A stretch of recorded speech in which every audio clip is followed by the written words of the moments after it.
Jamais eu de socialisme ni de communisme nulle part dans le monde. Le socialisme est une idée neuve.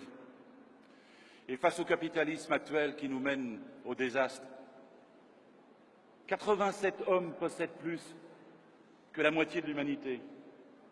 1% de l'humanité possède plus que 3 milliards 500 millions d'hommes. Ça nourrira fatalement ces inégalités, les guerres, les pandémies, la xénophobie, les racismes, les obscurantismes. En France, on a 2 milliardaires qui possèdent plus que 20 millions de Français. Et on a 6 millions de chômeurs et 9 millions de personnes en dessous de 900 €. En France, on a 500 familles qui possèdent plus que l'État, 440 milliards, plus que le budget de l'État. On a 80 milliards de fraude fiscale reconnue et on s'est fixé comme objectif l'année dernière d'en récupérer 2. Le scandale de LuxLeaks, Jean-Claude Juncker, c'est Cahuzac à la puissance 10 000. Et pendant 30 ans, il a blanchi 2 400 milliards d'euros avec 340 multinationales, dont 58 multinationales françaises, qui sont allées là-bas, au Luxembourg, blanchir de l'argent de notre République pour ne pas donner à notre République.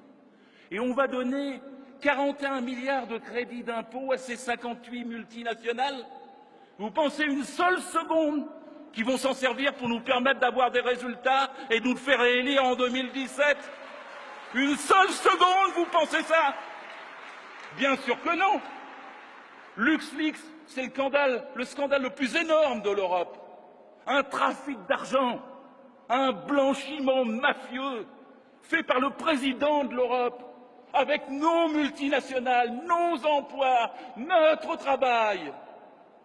L'année prochaine est le dernier budget utile pour 2016, le dernier budget utile. On peut peut-être aller chercher l'argent dans la fraude fiscale plutôt que de le prendre sur notre sécurité sociale, sur les petites retraites, sur les petits salaires, sur le SMIC bloqué, sur le point d'indice de la fonction publique gelé. L'argent est là. La République française n'a jamais été aussi riche et les richesses aussi mal réparties. Il y avait quelqu'un qui me disait « mais on ne peut pas distribuer ce qu'on n'a pas ». Forcément, ils l'ont pris. Ils ont vidé les caisses publiques et ils ont rempli les caisses privées. Et il faut aller rechercher l'argent là. La deuxième chose, si on veut lutter, on a 1 300 000 chômeurs de plus depuis juin 2012 dans les catégories A, B, C. 600 000 chômeurs de plus dans la catégorie A depuis juin 2012. On ne peut pas être satisfait du travail accompli. C'est le contraire de ce pourquoi nous existons, pourquoi lequel nous avons été élus. Faire reculer le chômage de masse, et il a progressé de façon phénoménale depuis 3 ans. Il ne faut pas faciliter les licenciements, il faut contrôler les licenciements.